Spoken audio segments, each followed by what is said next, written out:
Good morning. Thanks for having me here this morning to talk a little bit about our journey at Zalora of also building and advancing e-commerce here in the Philippines, focused on fashion on our end, but in the end faced with relatively similar challenges as to how to create a great customer experience and build a fulfillment and logistics network at scale that allows us to really kind of bring e-commerce to the next level here. So, in many ways, also something that is very heavily dependent on logistics in different forms. Zalora in itself is Asia's online fashion destination, so we're really all about e-commerce in the fashion and lifestyle space. Basically, anything you can wear and anything you can basically express yourself with. Have been in the Philippines now for a good 5 years, almost 6 years. More than 1,000 brands on the platform, 120,000 products here in the Philippines with a bit more focused assortment on really bringing you relevant global and local fashion. And with, I think the thing that differentiates us a bit is that we only work with the actual brands and official distributors. So if you know, if you shop on Zalora, you know you buy a Nike, it's really coming from Nike, it's authentic, coming in its original packaging and very much focused on customer experience. So free and fast delivery, 30-day returns, no questions asked, in particular in a sector like fashion where it's a lot about feeling the product and trying it on. And of course returns being key to our business, something where convenience is extremely important, and where we've been working with our logistics partners like LBC. You can walk into any LBC branch and return a product without paying, and also with our in-house logistics where you can basically schedule a pickup and the next day somebody comes and picks it up from you. Payment, similarly to Lazada, and Inash mentioned it earlier, has been a big topic. Still 70% of all Zalora orders nationwide are paid cash on delivery to the actual field agent. A whole customer experience in a kind of controlled platform that provides you the best customer experience and a shopping experience that builds trust, and that also basically enables our brand partners to present themselves in a desirable way. In the end, it's all about building a platform that connects consumers to fashion, but also connects the brands to the growing Southeast Asian market. So we see ourselves very much as a service provider that enables brands in Southeast Asia. And as part of that, we've been basically working with almost all the big global and local brands here in the Philippines over the last couple of years, providing different operating models that enables these brands to go online and to take advantage of this big new retail opportunity. So Fulfillment by Zalora is basically, if you're a brand and you want to have an end-to-end solution where Zalora handles your e-commerce, you drop your items in our warehouse and we fulfill everything for brands like Topshop and Dorothy Perkins through Robinson's Retail, local brands like Camiseta and CLN.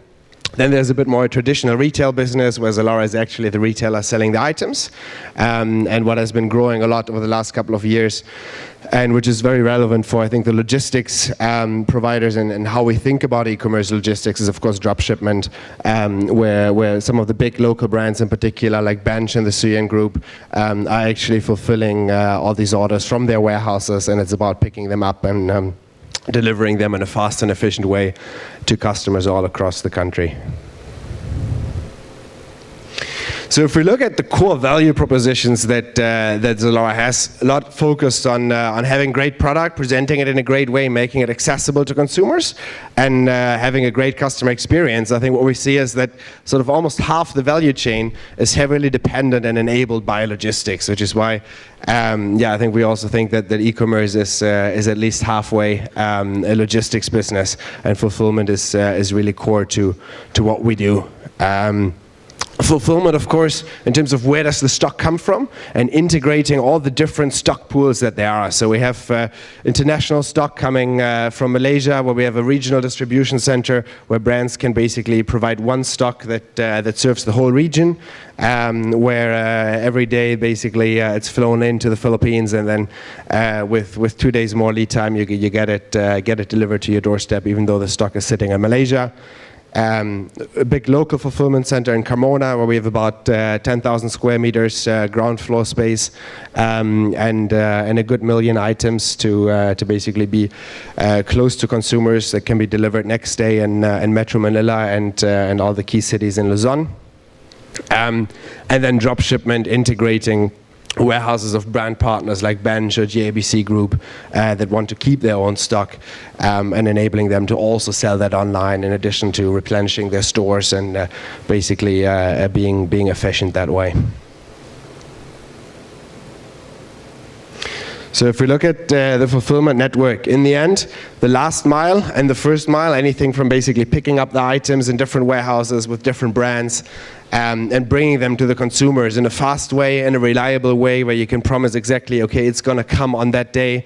I think going forward a couple of years, we'll see that you can actually choose what time you want to receive your goods. So last mile and the whole network around it has been tremendously important, and has been possibly the thing that I've spent most of my time on since I came to Zalora.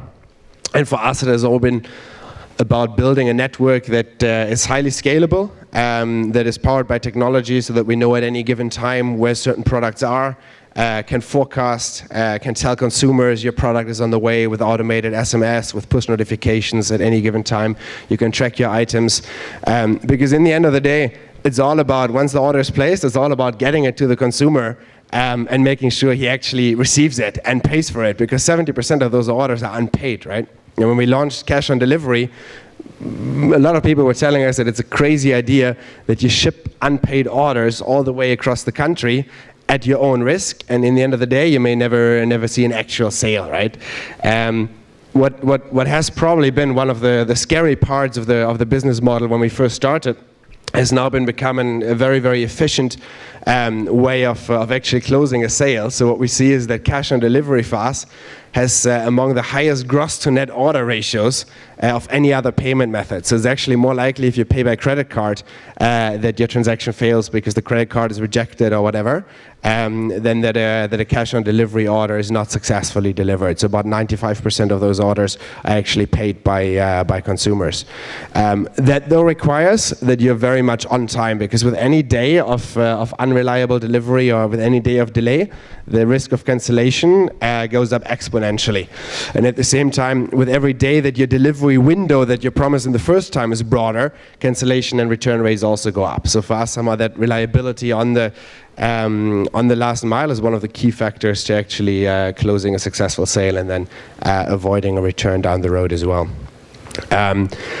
When we set up our logistics network, it's all about sort of combining what we built in-house, which is Zalora Express, largely to basically make it scalable and have a certain reliability in the delivery, at a time when e-commerce was still new, and combining that with working with 3PL partners in certain regions where they can provide a better experience at a good cost, integrating that. I think in the end of the day, it doesn't really matter who does the last mile and who actually stands in front of the customer, but what matters is that there's an integrated system behind it where you can smoothly organize handovers, where there's always traceability in the system, and where we avoid packages lying around for hours or even days as they're handed over from one point of the delivery chain to the other. So as of today, Zalora Express, as the last mile delivery arm of Zalora, covers about 200 municipalities in the Philippines, all across the country. We have 22 hubs, delivery centers, in all the key cities of Vismin and Luzon, that we build really to get one step closer to the customer. So while all the stock is held consolidated in a couple of our own warehouses and in those of our suppliers, it's really about making the first mile more efficient and having a sort of delivery hub next to the customers that enables us to cut down delivery speeds quite a lot and deliver next day in most of the key cities of Vismin as well by now. Working again with a lot of partner providers and a lot of people in the room here who help us basically orchestrate that whole setup. if we look at sort of benefits of a strong last mile infrastructure to Zalora and why it's important, it's really because they're direct effects to the fundamental core of our business. So when I'm negotiating with a 3PL provider about sort of cash on delivery payment days and why it's absolutely unacceptable to get it not the next day, it's because it's a working capital issue, right? 70% of my revenues are sitting there with some of you, and I need to get them in. At the same time, repurchasing rate. Whenever we screw up a delivery experience and customer waits whatever 5-6 days for their package rather than the promised 3, the repurchasing rate correlation goes down massively, right? So we looked at what are all the different factors that in the end drive repurchasing rate behavior. And while customers are generally happiest among a lot of factors about the delivery experience, it's also the single most important one that if we screw it up, will lead to customer churning, as we call it in Zalora, and not ordering again. So for all of those factors, this is quite a fundamental topic for us as an e-commerce provider. And in the end, also makes us very opportunistic in the way that we work in our delivery chain. Basically, whenever there's something that can be done better, more reliably, more scalable, or faster, we're very open to any of those kind of new developments. And then if we look at why all of this, I think we had a lot of e-commerce discussions in here this morning at the Logistics Summit. And the question is, why does it matter? Well, it matters because we're growing the e-commerce market about 16x from last year to 2025. If we look at the study that Google and Temasek have published recently, which is more than 30% year-on-year growth every year over the next 10 years. So it's very much an exponential growth. While in logistics, in most cases, we're more used to a linear planning. But if we keep planning linearly and we have exponential growth in e-commerce happening around us, we're simply running out of capacity to effectively accommodate that growth. And I think in many cases, we've already seen capacity issues becoming a bit of a blocker to e-commerce. 11.11 a couple of weeks ago was, I think, for everyone in e-commerce, the biggest 11.11 ever by far. We more than doubled our sales year on year to last year, but at the same time, the number of planes going around the different cities delivering the cargo from Manila to Cebu or from Manila to CDO have not actually increased to X, right? I mean, they've probably increased 10-20%. So in the end, you see cargo offloading and figure out how to get all these packages to different places, hiring trucks, using buses to bring stuff over. I mean, it's still a bit of an adventurous delivery chain, not just on the last mile, but in particular also on the first mile connecting the different islands. And it's something that we need to I think as an industry look at as a massive opportunity, as something that will definitely change the way logistics is done in many cases, but also as something where as an industry we need to get ready and build the infrastructure so that this exponential growth can actually be realized. And if we look at are we going to believe that this happens? Are we really going to grow 16x over 10 years? Is 30-40% year-on-year growth realistic? I think a great indicator is this one. Filipinos are already world champion in spending time on social media every day. And I think the big driver for that was that both Globe and Smart essentially made Facebook, Instagram, Viber, and whatever else there is free a couple of years ago, right? So 2-3 years ago, some of free Facebook started to become a thing, and then it sort of became free everything social media. So once the access is there, Filipinos are among the most early adopters and most passionate adopters of anything digital. And since we're a population that has 70% of the people below 30, in the end, we all are digital natives, right? So with the growth that we're seeing in adoption of social media and with the initial growth we've seen in e-commerce as well over the last 4 years, I've personally no doubt that we'll see this kind of change in the retail market and that we'll actually reach a very, very significant e-commerce share over the next 5 to 10 years that ultimately we as the logistics industry have to get ready for. The other thing that's happening is that somehow we've been looking at retail as something where e-commerce came up as a new thing, but we've still been looking at it in most cases very fragmented and separated, right? So there's somehow like there's brick and mortar, then there's e-commerce. There's been a bit of multi-channel, but in the end things are still not very integrated. While if we look at an HBS study that was recently done in the US, you have 73% of customers that do both online and store purchases, which I think is something that will happen very much here as well, right? So if you ask me, are malls going to die? No, I don't think so. People will still shop things offline, but they will also shop things online.